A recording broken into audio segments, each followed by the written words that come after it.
Hey, it's Josh Vigar from Android Authority. What's going on, everybody? And here it is. I am officially in possession of an LG G Watch.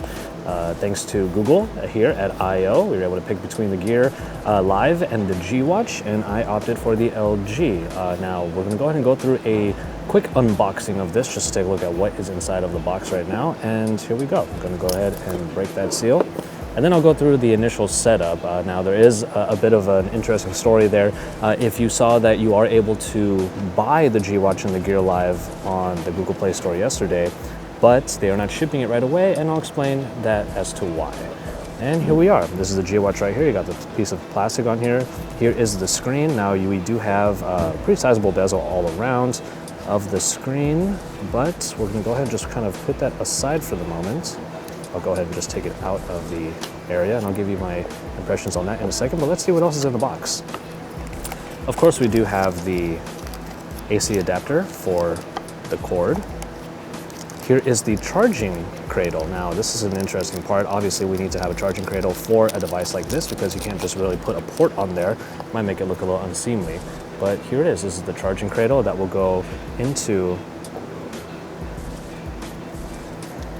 that the G Watch will go into, and it's very squared out. It's actually not too unattractive. It's just sort of a square that goes on the back. So you are actually going to have to put this on the back in order for you to charge the G Watch. But that is the charging cradle.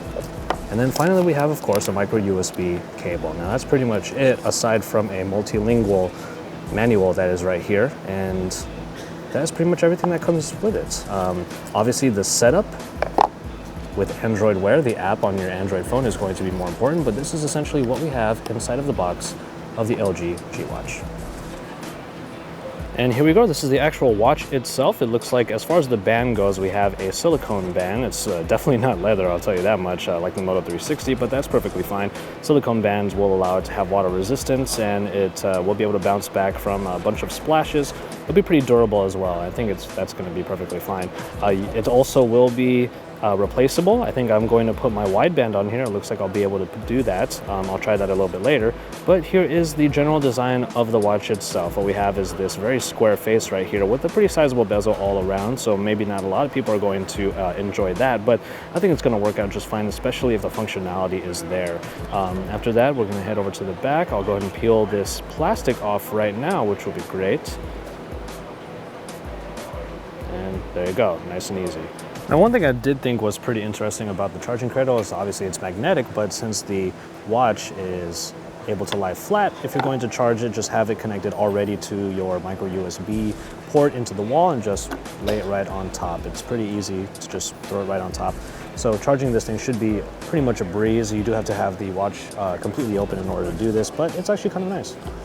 Now here's an interesting part. There are no buttons on the actual device itself, which might come as a bit of a surprise because one of the things that I was trying to figure out was how to turn the dang thing on. I looked inside of the operating manual, and I found that you have to plug it in while it's in the charging cradle, as you can see right here, and it will turn on after being connected to power. Now that is kind of weird, but I guess it makes a little bit of sense because once your watch is dead, your watch is dead. So you have to plug it in, you have to get it charged, and then it will turn on and then just work from there.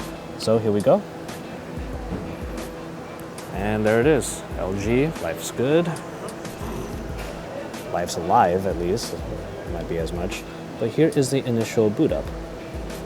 Now, the reason why this is a little bit interesting is because Android Wear is actually not available on the Play Store yet. I had to go through a few different channels that were provided by Google in order to get a testing version of Android Wear. Left it connected. I have my portable battery in my pocket right now. It's connected to here, but here we go. It should only take a couple minutes to pair with your watch, and here we go. Make your watch smart. Android Wear just gives you a kind of an idea. Google Fit, it has a focus here inside of the introduction. Contact recognition, location, Google Now, of course. Google Now is sort of the crux of where everything will be. So I hit accept, choose a device, G Watch F11C. You can see a lot of people getting their Gear Lives alive right now, and that's really interesting, but mine is the G Watch F1CC. Pair with OnePlus One, hit pair on both devices, and here we go, nice and paired. You can turn on the watch notifications, so we have to head on over to the notification settings and make sure Android Wear is enabled. So this isn't too far from what the Pebble had you do when you did it. And looks like you're all done. So we're going to go to the watch and see what we're going to do with that. So here's a look at some of the settings that are available.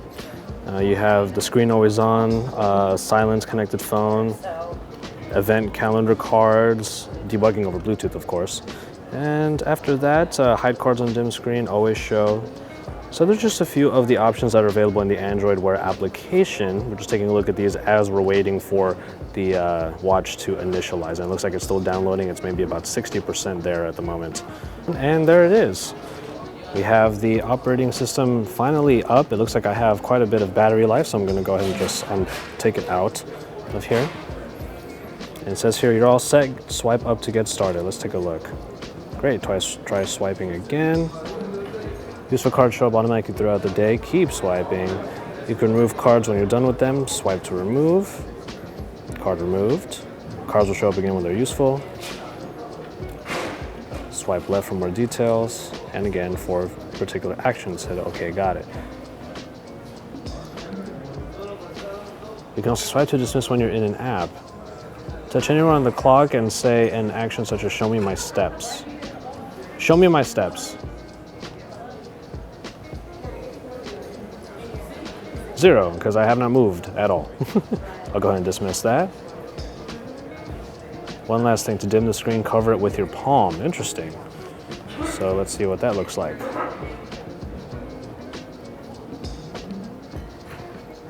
There you go. So it looks like I have a few interactions already. The notifications are already coming in. That's Talon that you're looking at. So if I were to click on here, you could see those. You can open it on the phone already. Come up, I have another notification from Google Auto Backup. So that's an example of the photo that was backed up to Google, and I could share it from here. Oh, okay, so you do have some nice functionality here. Open on phone is always going to be one that's available. Then as we go through, I have my Verizon account and an email. I have a new friend request from one of my friends. 5 minutes to a 24-hour fitness nearby that I was kind of trying to check out. And right now it is 59 degrees in San Francisco. If I take a look at the 6 minutes to there, it shows me the map. That's where I am, and then it shows where it is. Wow, that's actually pretty interesting. You can navigate, open on phone. What's the next one? A system update is ready. That's for the OnePlus One. I haven't updated it yet. Then Instagram. Open on phone is always available there. Over here is install update and open on phone. So you actually have the actual notifications that you get on your phone are pretty much translated into a nice way onto the watch itself. That's really nice. Instagram coming up again. 0 steps. And then there's the last one. So that's the initial setup, and all of the notifications that I had on my phone are all coming up here in a very nice way already. If I wanted to take a look at what this was, you have to open on phone. See, now that's I just dismissed that. And then I'm here, open on phone. So it's just showing me the notification. I can't necessarily read it all. Now here is one for Gmail. Now that is nice that you are able to actually start scrolling through and read. It looks like pretty much the entire thing, so that's good. I will give you a first impressions video on this in a few hours after I get a better look at what's going on here. Let me unmute it real quick. And there you go. Unmuting means you get all of your notifications on here. It actually has a really nice interface. It looks really attractive. It really doesn't look that bad at all. And after I do some functionality, probably mostly texting or making notes or whatnot, I'm going to go ahead and give you a first impressions video, just kind of showing you what it is that I feel the operating system is able to do for me. So keep it tuned to Android Authority for all of the best coverage, and make sure you stay tuned here for the rest of our Google I/O coverage. Drop us some likes, subscribe if you haven't already, and remember that AndroidAuthority.com is your source for all things Google I/O.